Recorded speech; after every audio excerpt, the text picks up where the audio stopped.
Hey everyone, welcome to Crypto Mining Insider. It is June 20th of 2022 and we're on an extended holiday weekend this weekend with Juneteenth today and Father's Day in the US here yesterday.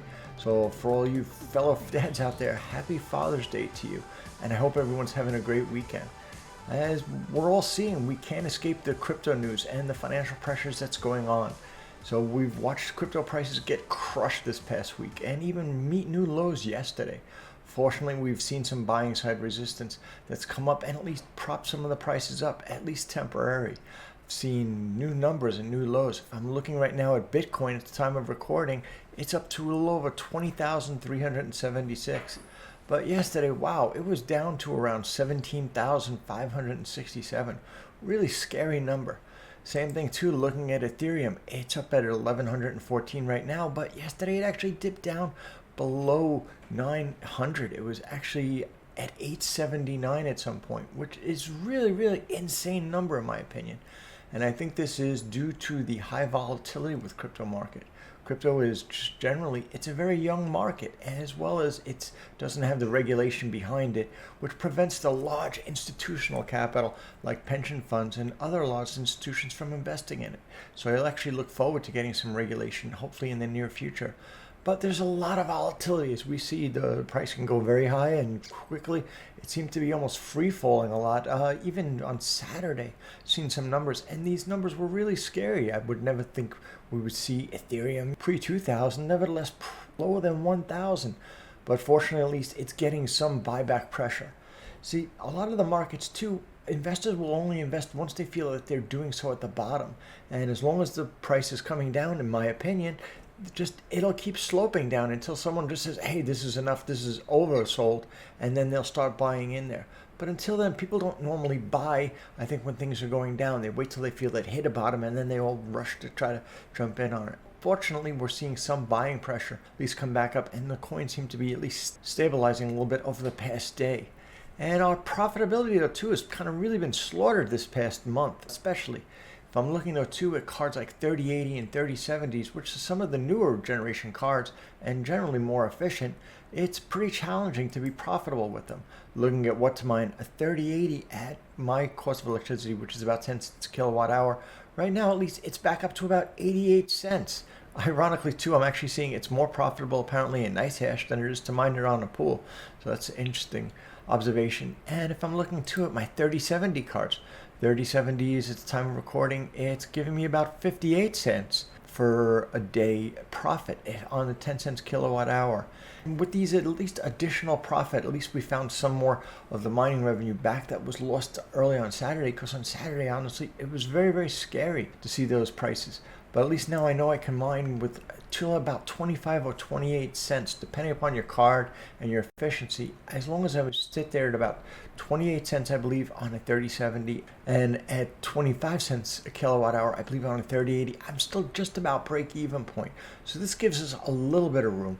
And plus, there's even some great news, too, that the difficulty bomb has been delayed, but I'll be getting to that shortly. Now, crypto mining too is interesting because I know a lot of people too, like myself, when I originally kind of really went full steam into it in late 2020 when the 30 series cards came out. I was originally a hodler. I was hoping I was going to hodl everything, and I thought, wow, all my coins are going to go straight up to the moon. But I quickly found out that too, as I was amassing more cards, I had bills to pay. I didn't want to keep doing it out of pocket or tapping into my savings to do it. I had to start selling some of that mining revenue. So I had to learn very quickly, kind of the hard way too, that it's important when to pay off mining rigs, at least for me, it was very important to sell off some of that crypto when the bull run was rallying, because that helped me to lower my ROI time on them.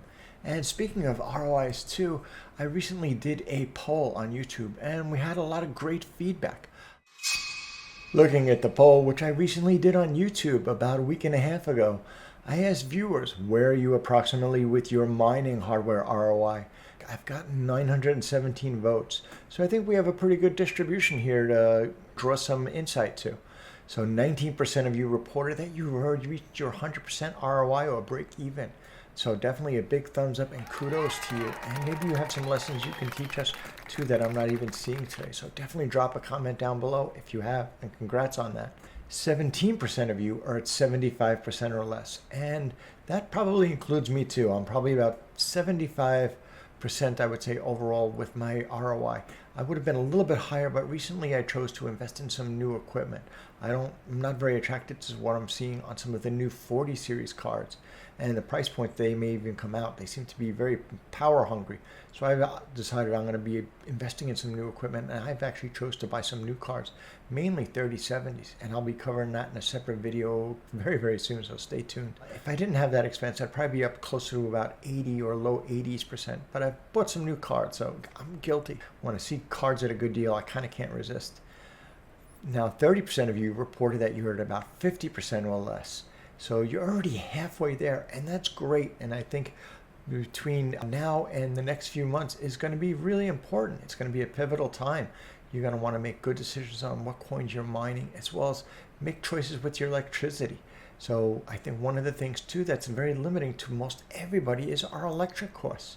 Whether you're mining at 10 cents a kilowatt hour, which is be more optimal. Some people could be mining in the Northeast or even California or other areas where it's very expensive.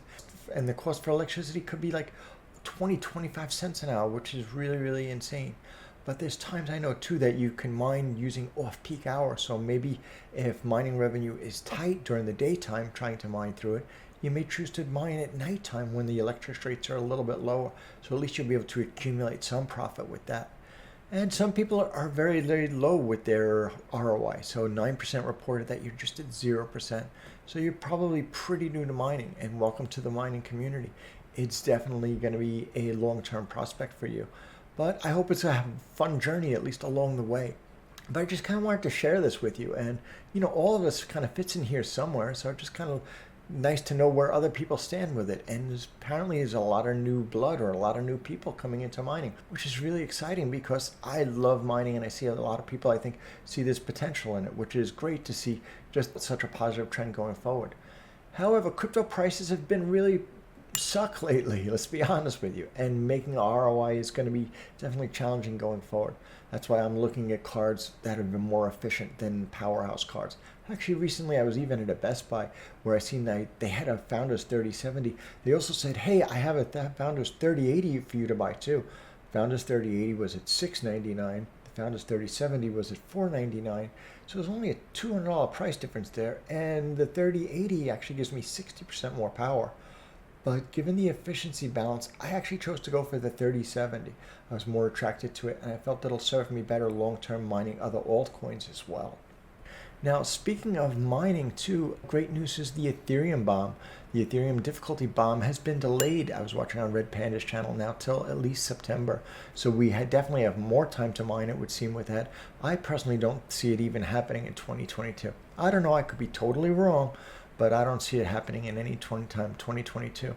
But at the same time too, reality is mining revenue is down for us overall. But I think mining is going to be a long-term gain.